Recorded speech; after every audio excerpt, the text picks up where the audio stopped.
중국의 한 선교사가 신약 성경을 중국어로 옮기는 데 사역을 하고 있었습니다. 그는 저명한 중국의 학자의 도움을 받아서 번역을 하고 있었는데, 이 중국인은 기독교를 한 번도 접해 본 적이 없는 그런 유학자였습니다.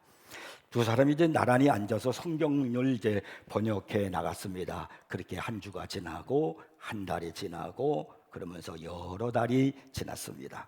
작업이 거의 끝날 무렵이 되었을 때 선교사는 그 중국인 친구에게 이렇게 말했습니다. 정말 큰 도움이 되었습니다. 선생님이 계시지 않았다면 여기까지 올 수 없었을 것입니다. 그런데 제가 질문 하나 해도 될까요? 지금까지 함께 신약 성경을 작업해 오면서 기독교의 감동을 받으신 내용은 없었습니까? 그리스도인처럼 되고 싶다는 마음이 들지 않았던가요? 그때 유학자가 대답을 합니다. 물론입니다. 기독교는 꽤 매력이 있더군요. 제가 지금까지 공부한 모든 학문 중에 가장 훌륭한 윤리체계를 보여주는 종교입니다. 만약 그리스도인을 직접 만난다면 저도 그리스도인이 되고 싶다는 생각이 들지도 모르겠습니다. 그때 선교사가 큰 소리로 말하는 거예요. 잠깐만요. 제가 바로 그 그리스도인인데요. 그랬더니 이 학자가 놀란 듯이 당신이요? 그러면서 이어서 이렇게 대답을 하는 겁니다. 당신이 그리스도인이라고요? 기분 나쁘게 듣지는 마십시오. 애초부터 선생님의 말과 행동을 유심히 제가 살펴왔습니다. 제가 신약 성경에서 이해한 바로는 그리스도인은 예수님을 따르는 사람이지요. 그리고 예수님도 너희가 서로 사랑하라 이로써 모든 사람이 너희가 내 제자인 줄 알리라고 말씀하셨습니다. 그런데 당신이 그리스도인이라니요? 말도 안 돼요. 선교사님이 남 험담하는 모습을 제가 자주 봤습니다. 당신의 신약 성경은 하나님이 필요한 모든 것을 공급해 준다고 말씀하고 있더만요. 근데 선교사님은 그 하나님을 신뢰하지 않으시는 것 같더라고요. 매사에 근심 걱정뿐이고 후원금이 하루만 늦어져도 안절부절하지 못하는 모습을 제가 보았습니다. 그런 선생님이 그리스도인일 리가 없죠. 하지만 진짜 그리스도인을 만나 본다면 저도 그리스도인이 되고 싶어질 것입니다. 자, 이제 여기까지 이야기를 듣고서 여러분은 어때요? 이 전곡을 찌른 그의 말에 이 선교사는 참회의 눈물을 흘리면서 하나님 앞에 용서를 구했습니다. 그 학자에게도 그리스도인답지 못한 행동을 보여준 것에 대해서 용서를 구했습니다. 이 선교사가 얼마나 깊이 참회했던지 나중에 이 유학자가 이렇게 말을 했답니다. 결국에는 나도 진짜 그리스도인을 본 것 같네요. 우리 그리스도인의 삶의 궁극적인 목적이 무엇이라고 생각하십니까? 하나님의 영광을 위한 것입니다. 예수님은 하나님과 동등한 분이셨지만 한문을 열고 이 땅에 오셨습니다. 자신을 철저히 낮춰 한갓 인간이 되셨습니다. 종의 지위를 지니셨습니다. 그리고 성부 하나님께 순종하여 십자가에 달리셨습니다. 예수님이 이런 희생을 하신 궁극적인 이유가 무엇입니까? 왜 자신을 비우셨습니까? 왜 자신을 종의 모습까지 낮추셨습니까? 왜 그분은 십자가를 치셨습니까? 우리를 사랑하기 때문에요? 우리를 구원하기 위해서요? 네, 맞습니다. 그러나 궁극적으로 하나님의 영광을 위해서 하신 것입니다. 주님은 하나님의 영광을 위해서 마지막까지 사명을 다하셨습니다. 끝까지 그분은 자신이 해야 할 일을 쉬지 않고 가셨단 말이에요. 세월은 너무나도 빠르고 인생은 짧습니다. 금년에도 어김없이 한 해가 저물어가고 있고 벌써 12월 초 주일 예배를 우리가 드리고 있지 않습니까? 세월이 빠르다는 이 자명한 사실을 잊지 마십시오. 사도 바울은 세월을 아끼라, 때가 악하니라고 그렇게 외치고 있습니다. 모세는 시편 90절에서 이 90편에서 세월의 빠름을 말하기를 잠깐 자는 것 같으며 아침에 돋는 풀 같으니라고 말했습니다. 또 그는 9절에서는요 우리의 평생이 순식간에 다했나이다라고 했습니다. 그리고 10절에서는요 우리가 날아가나이다 그랬어요. 얼마나 우리가 살아가는 세월이 인생이 빠르면 이렇게 표현하고 있는 것입니까? 그렇다면 그 짧은 시간을 아무렇게나 무의미하게 살아가서는 절대로 안 됩니다. 지나간 세월에 대해서 아무리 후회하셔도 돌이킬 수 없는 것이 우리의 인생입니다. 허무한 삶을 살아서는 안 됩니다. 여러분은 이 짧은 세월에 하나님의 영광을 위해서 무엇을 하고 계십니까? 본문 1절에서 인내로서 우리 앞에 당한 경주를 하며 이렇게 말씀하고 있습니다. 예수 그리스도께서 믿음의 경주를 끝까지 하신 것처럼 우리도 인내로서 우리 앞에 당한 경주를 해야 됩니다. 그런데 여기 경주라는 이 말에 우리가 주의 깊게 보셔야 할 단어입니다. 이 경주라는 말은 레이스라는 단어인데 영어로는 레이스라고 그러는데요, 이건 헬러어는 아곤이라는 그런 단어를 쓰고 있습니다. 근데 사실 이 아곤이라는 단어에서 영어가 파생이 되는데 어떤 파생이 됐냐면요, 에건이라고 하는 그런 단어로 파생이 됐어요. 이건 고통, 고난 그런 뜻을 지니고 있습니다. 그리스도인의 믿음의 경주는요 가벼운 조경을 말하는 것이 아닙니다. 녹초가 될 정도로 힘들며 때로 심한 고통이 따르는 경주라는 말입니다. 그리스도인은 예수 그리스도를 따르는 사람 아닙니까? 그렇다면 예수님께서 마지막까지 믿음의 경주를 녹초가 될 정도로 믿음의 경주를 하신 것처럼 우리도 그런 경주를 해야 하는 것입니다. 그러면 지금 여러분의 신앙의 모습을 보십시오. 더 이상 달리지 않고 멈춰 있지는 않습니까? 경주하는 길이 울퉁불퉁하여서 의욕을 잃어버리지는 않았던가요? 아니면 세상 사람들이 살아가는 모습에 기세가 꺾여 있지 않습니까? 교회에 나올 수는 있습니다. 헌금함에 한 장의 지폐를 넣을 수는 있습니다. 물론 좌석에 앉아서 입술을 벌려 찬양도 할 수 있을지는 모르지만은, 그러나 여러분의 마음에, 여러분의 영혼에는 경주를 하고 있지 않을 수 있단 말입니다. 어떤 사람은 일찌감치 그냥 아예 은퇴해버렸어요. 그런데 예수님의 최상의 사역은 경주 막바지에 하신 일이시고요, 예수님의 최강의 발걸음은 바로 최후의 일보였는데, 그때가 언제냐면 갈보리 십자가 위였습니다. 우리 주님은 인내하는 자의 전형적인 모본을 보여주고 계십니다. 그래서 3절에서 이같이 자기에게 거역한 일을 참으신 일을 생각하라 그랬는데요, 여기 참으셨다는 이 말씀을 또 우리가 생각해 볼 필요가 있습니다. 이 말은 터뜨리셨을 수도 있다 그런 뜻을 지니고 있어요.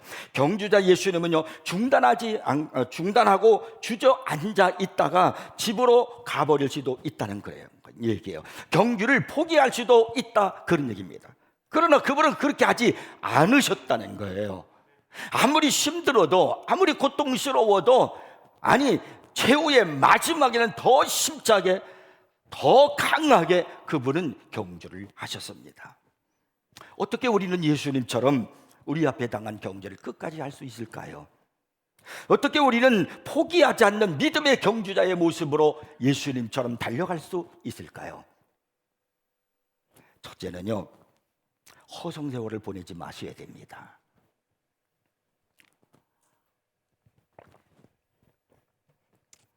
주님께서 죄인들에게 거역당하셨다는 사실을 한번 생각해 본 일이 있습니까? 예수님께서 포기하셨을 수도 있는 상황을 여러분은 떠올릴 수 있습니까? 그분이 시험을 당하셨을 때가 언제입니까? 물론 그분은 마지막까지 많은 시험을 당하셨지만 가장 우리에게 잘 보여주고 있는 시험의 때를 성경은 기록하고 있습니다. 그런데 그분께서 시험을 당하신 것은 한순간이나 아니면 한 시간의 유혹이 아니었습니다. 그분은 40일 동안 당하셨습니다. 누가복음 4장 1절 2절 말씀을 보니까 예수께서 광야에서 40일 동안 성령에게 이끌리시며 마귀에게 시험을 받으시더라고 말씀합니다. 이 말씀에 보면은 예수님께서 당하신 시험은 40일 동안 연속적인 시험이었음을 알 수 있습니다. 사탄은 진드기처럼 예수님께 달라붙어서 떨어지지 않으려고 했습니다. 발걸음을 옮길 때마다 귀에 대고 막 속삭이는 거예요. 길을 돌아설 때마다 그 마음속에 막 회의를 심어넣습니다. 그런데 성경에 누가복음에 그래서 뭐라 그러냐면 분명히 예수께서 마귀에게 시험을 받으시더라고 그랬습니다. 예수님은 유혹을 받으셨습니다. 시험을 받으셨습니다. 어떤 유혹이었을까요? 어떤 시험이었을까요? 집에 돌아가고 싶은 유혹이었을까요? 아니면 그냥 지상 왕국으로 만족하려는 그런 유혹이었을까요? 내용은 모르지만 분명한 것은 예수님은 마귀에게 40일 동안 계속해서 시험당하시고 유혹을 받으셨다는 사실입니다. 안에서는 막 전투가 벌어집니다. 그리고요 밖에는요 스트레스가 막 밀려오는 겁니다. 그분은 이런 엄청난 유혹을 받으셨기 때문에 경주를 포기할 수도 있었습니다. 그러나 그분은 그렇게 하지 않으셨습니다. 그분은 계속 달리셨습니다. 시험도 비난도 그분을 멈추게 하지 못했습니다. 그 시간 동안 예수님 허송세월을 보내지 않으셨습니다. 그 40일 유혹의 시간 동안에, 시험의 시간 동안에 그분은 승리하고 순종하여 그분은 계속 경주의 그 길을 걸어가서 뛰어가서 놀라운 40일을 보내신 것입니다. 그 예수님의 40일을 생각하면은 다윗의 40일의 이야기가 떠오릅니다. 블레셋이 골리앗을 앞세우고 이스라엘에 쳐들어왔습니다. 그때 다윗은 아버지의 심부름으로 전쟁터에 있는 형들에게 양식을 줄 양식을 가지고 갔습니다. 근데 골리앗의 위세에 눌려가지고 이스라엘 군대와 다윗의 세 형은 무기력하게 40일 동안 숨어 있었습니다. 아무 일도 못하고 숨어 있는 거예요. 골리앗은 40일 동안 이스라엘을 막 모욕을 합니다. 사무엘상 17장 16절 말씀을 보니까요, 그 블레셋 사람이 그 누구냐면 골리앗이요, 40일 동안 조석으로 아침 저녁으로 나와서 몸을 나타내었더라. 그 다음 성경 구절을 보면 몸을 나타낸 것만이 아니라 막 비난하고 조롱하고 비판하고 위협하고 막 그런 소리를 하는 거예요. 하지만 40일 동안 이 형과 이스라엘의 군대는 편안의 발목이 그냥 잡혀 있었습니다. 그들은 편안의 유혹에 빠져서 한 발자국도 앞으로 나가지 못했습니다. 아니라면 거인이 그들을 꽉 잡고 놓아주지를 않은 겁니다. 골리앗이 밤낮으로 찾아와서 치욕스러운 말을 내뱉어도 이스라엘의 군대는요 누구 하나 나서지 못하고 한심한 말만 되풀이하는 거예요. 오늘은 아니야, 오늘 너무 위험해, 오늘 내가 몸이 안 좋아, 제 나이도 들었고 안전한 텐트에 가서 좀 쉬자, 점심은 먹자, 보급품이 떨어지면 또 누가 갖다 주겠지, 전투야 내일도 할 수 있지 않을까? 이러면서 그 골리앗의 위협 앞에 나서지를 못하고 핑계를 대면서 그냥 40일을 지내는 거예요. 세형을 비롯한 그 이스라엘 군대 전체가 한 달 반 동안에 해낸 일이라는 것은 아무것도 없었어요. 근데 그때 다윗이 전쟁터에 오자마자 그날로 그 일을 해쳐버렸습니다. 사무엘상 17장 47절을 보면은요 다윗이 한 말이 나와요. 여호와의 구원하심이 칼과 창에 있지 아니함을 이 무리에게 알게 하리라. 전쟁은 여호와께 속한 것인즉 그가 너희를 우리 손에 넘기시리라. 그리고 다윗이 골리앗을 향해서 달려가면서 물매에 돌 던져가지고 그의 이마를 맞추고 골리앗을 쓰러뜨리고 골리앗이 차고 있는 창을 빼가지고 골리앗의 목을 쳐서 그를 죽여버렸습니다. 그날로 골리앗으로부터 굴욕은 끝난 겁니다. 40일 동안 아무것도 하지 못한 것을 다윗이 그날로 끝내버린 겁니다. 다윗의 세 형과 이스라엘 군대는 그 40일의 세월을 뼈저리게 후회했을 것입니다. 그것은 허송세월이었어요. 언덕 중턱에 앉아가지고 40일 동안 거인의 조롱을 듣기만 하면서 무서우니까 그냥 40일을 그냥 보내는 거예요. 얼마나 이 큰 낭비입니까? 하나님의 능력이 그들 가운데 있었는데도, 원한다면 그 능력으로 얼마든지 나아갈 수 있었는데도 그들은 결국 아무 일도 하지 못하고 허송세월을 보낸 겁니다. 그들은 위험 대신에 안전을 택한 거예요. 불편 대신에 당장의 편안을 선택한 겁니다. 승리 대신에 허송세월을 택한 겁니다. 우리도 똑같은 실수를 범하고 있지는 않은가요? 아직 시간이 충분해, 다음 기회에 또 하나님이라면 되지 뭐, 통장에 돈 좀 모이고 조금 돈 좀 생기면 그때 주의를 하지. 자녀 다 출가시키고 나면 하나님께 순종하겠어. 나이 조금 더 먹고 그 다음에 내가 주의를 하지. 결혼한 뒤에 하나님께 순종하겠어. 금년은 말고 이제 좀 쉬지. 좀 이제 편안히 쉬고 싶어. 이렇게 아까운 인생을 허비하는 겁니다. 세월이 멈춰지는 게 아니에요. 하지만 하나님은 오늘 당장 여러분이 행동하기를 원하십니다. 오늘 결심하지 않으면 80이나 90살이 되어도 변하지 않습니다. 삶이라는 촛불은 예상보다 빨리 꺼집니다. 사탄의 속삭이는 편안한 거짓말에 넘어가면 이 짧은 인생을 낭비하고 맙니다. 우리는 편안의 사람들이 아닙니다. 믿음의 사람들입니다. 현실 안주라는 것은 단지 재물이 많고 적음의 문제가 아니라 마음가짐의 문제입니다. 현실 안주는 나라는 뿌리에서 자라나는 거야. 왜 현실 안주에 빠지냐? 모든 중심이 나기 때문에 그래요. 현실 안주는 내가 애써 본 것이니까 지켜야 하면 누려야 하고 움켜쥐고 다 가지고 그렇게 발버둥 치는 거예요. 이런 것은요, 다가올 세상이 아닌 덧없는 이 세상을 바라보며 살아가고 있기 때문에 그런 겁니다. 우리의 믿음의 목표는요, 편안한 직장과 편안한 일상이 안주하는 것이 아닙니다. 우리의 목표는 이렇게 말하는 겁니다. 하나님, 무슨 일이든지 시켜주십시오. 저를 부르시면 전능하신 하나님 이름으로 당장 전장에 뛰어나가겠습니다. 제 능력으로 제 힘으로 하지 않겠습니다. 예수 그리스도 이름으로 하겠습니다. 이 짧은 인생 잠시라도 안주할 틈이 없다는 것을 압니다. 하나님 말씀을 듣고 당장 시작하겠습니다. 여러분, 우리가 완벽하고 강해져야만 일을 할 수 있는 것이 아닙니다. 그런 확신이 생길 때까지 기다리다가는 평생 기다리다 말아요. 나는 법을 완벽하게 터득하고 배운 다음에 둥지에서 나오는 새는 없어요. 어미새가 새끼를 이제 알을 부활시키고 나면은 이 새끼가 어느 정도 자라면은 이제 어미새는 이 새가 날 수 있도록 둥지에다 자꾸 밀어냅니다. 그럼 새는 잘 날지 못하지만은 푸득푸득푸득하면서 땅과 둥지 사이에 오가면서 날개를 자꾸 푸덕거리는 겁니다. 그러다가 어느 날 심차게 날아오를 수 있는 완벽한 새가 되는 겁니다. 중요한 것은 확신입니다. 우리가 하나님의 능력으로 나아간다는 확신을 갖고 순종할 때 내가 강해지고 승리할 수가 있는 겁니다. 결코 여러분 허송세월을 보내지 마십시오. 확신을 갖고 오늘 순종하며 나가는 여러분이 되기를 바랍니다. 시간은 너무나 빨라요. 지나간 시간은 되돌릴 수가 없다는 겁니다. 잊지 않기를 바랍니다. 두 번째는요, 그 앞에 있는 기쁨에 초점을 두십시오. 여기 1절에서 인내로서 우리 앞에 당한 경주를 하며 라고 말씀합니다. 예수님은 경주를 포기하지 않으셨습니다.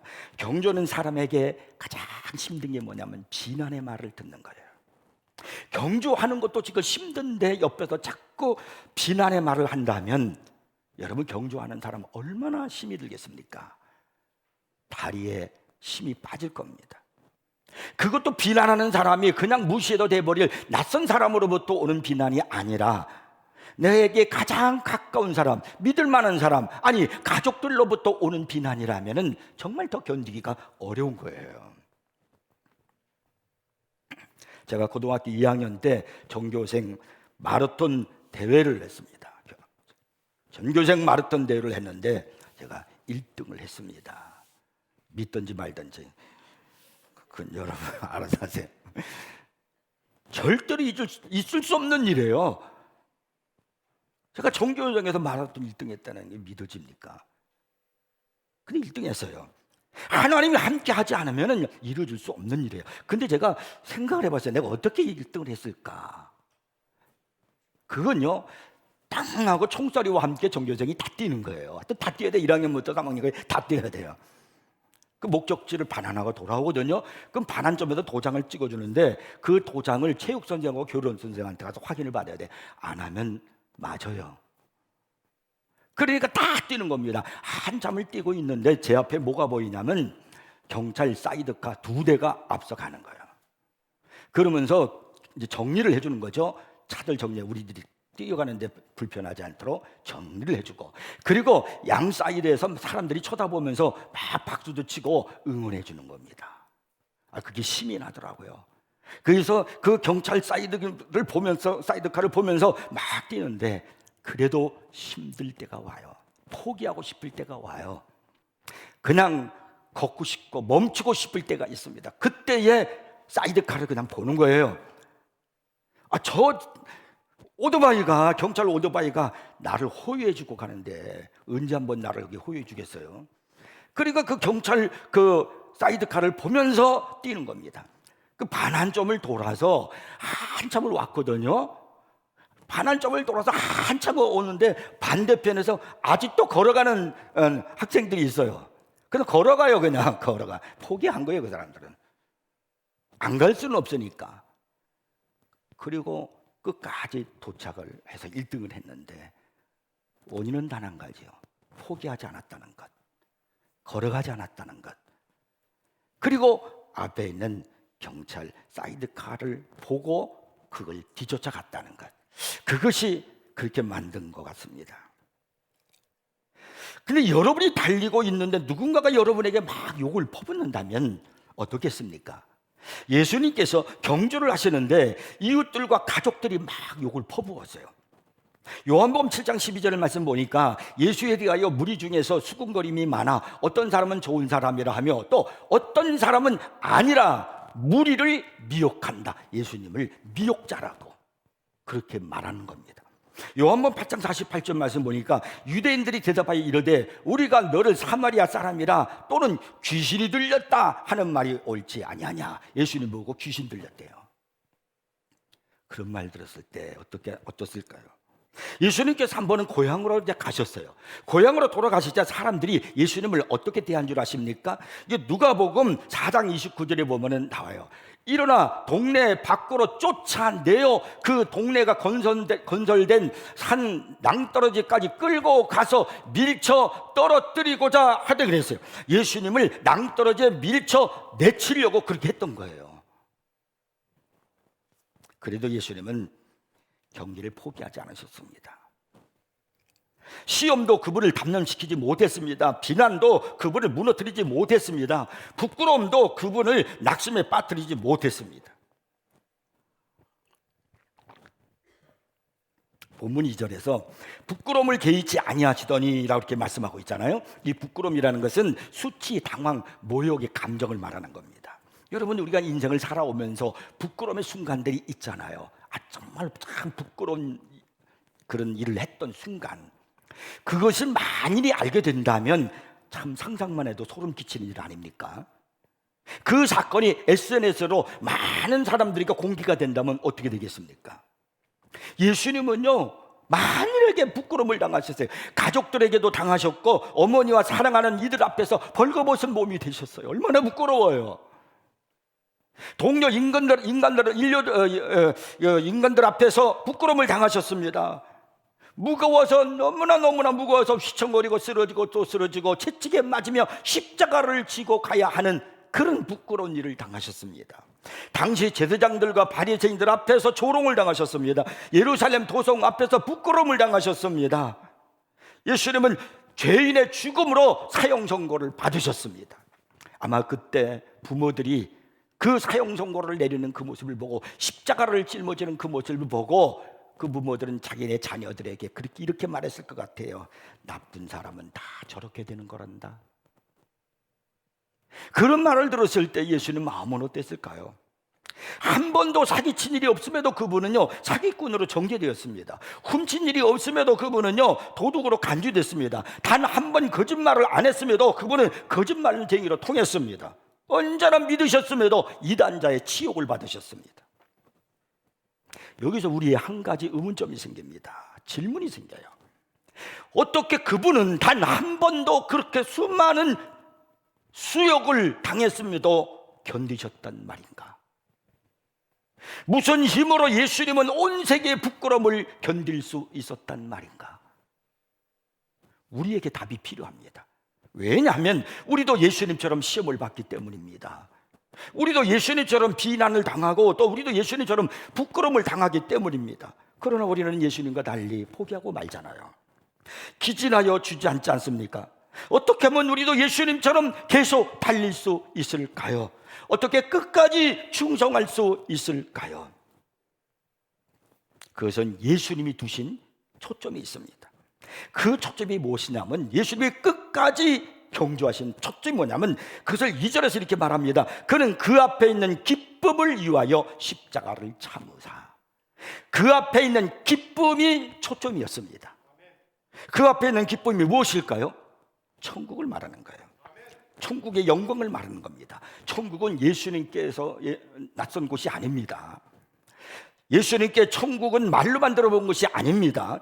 예수님은 천국 생활을 먼저 하신 후에 지상 생활을 하신 분이십니다. 우리는 성도로서 먼저 지상 생활을 하고 난 다음에 천국 생활을 하게 되겠지만은 예수님은 정반대예요. 그분은 이 땅에 오시기 전에 이미 천국을 아셨습니다. 그곳에 계셨단 말이에요. 이제 주님은 돌아가면 자신을 기다리고 있는 것이 무엇인지를 알고 계십니다. 하늘에서 무엇이 기다리고 있는지를 알고 계시니까 어떤 영광이, 어떤 상급이 기다리고 있는 걸 아시기 때문에 이 땅의 부끄러움을, 그리고 십자가를 견딜 수 있었던 겁니다. 그는 그 앞에 있는 기쁨을 위하여 십자가를 참으사 부끄러움을 개의치 아니하시더니, 마지막 순간에 예수님은 하나님께서 그 앞에 놓아두신 그 기쁨에 초점을 두셨던 겁니다. 천국의 상에 초점을 두신 겁니다. 그 기쁨에, 그 상에 초점을 두심으로 경주를 완주하셨을 뿐만 아니라 끝까지 더 강하게 달릴 수 있었던 겁니다.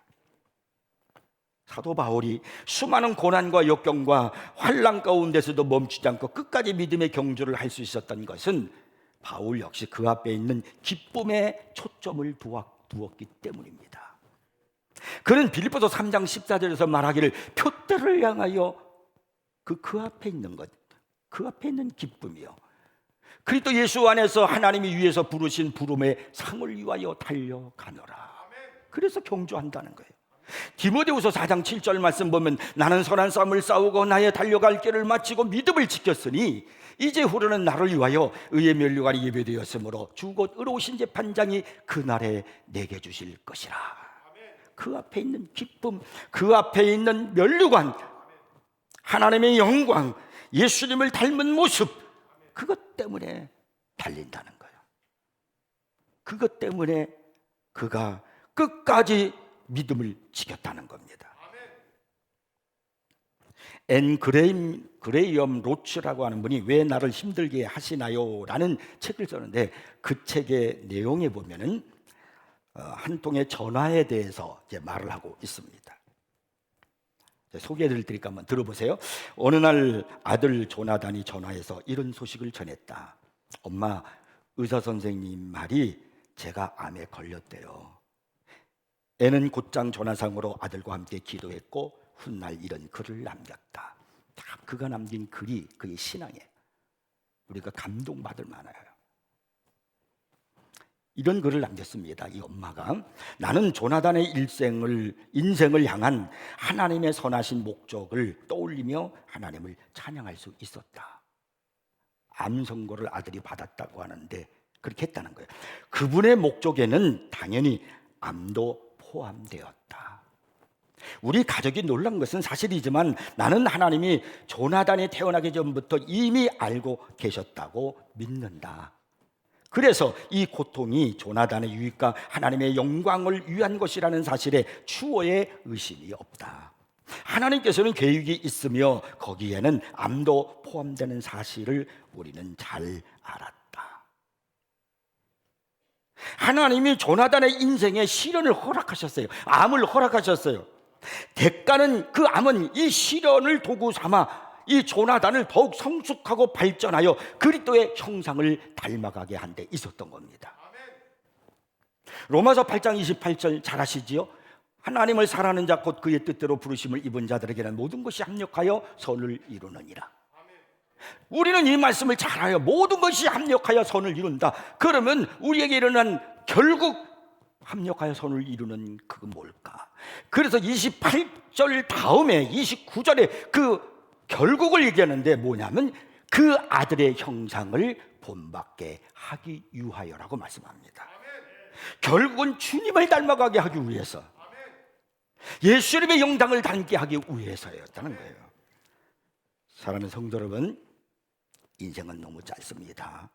순식간에 세월이 흘러갑니다.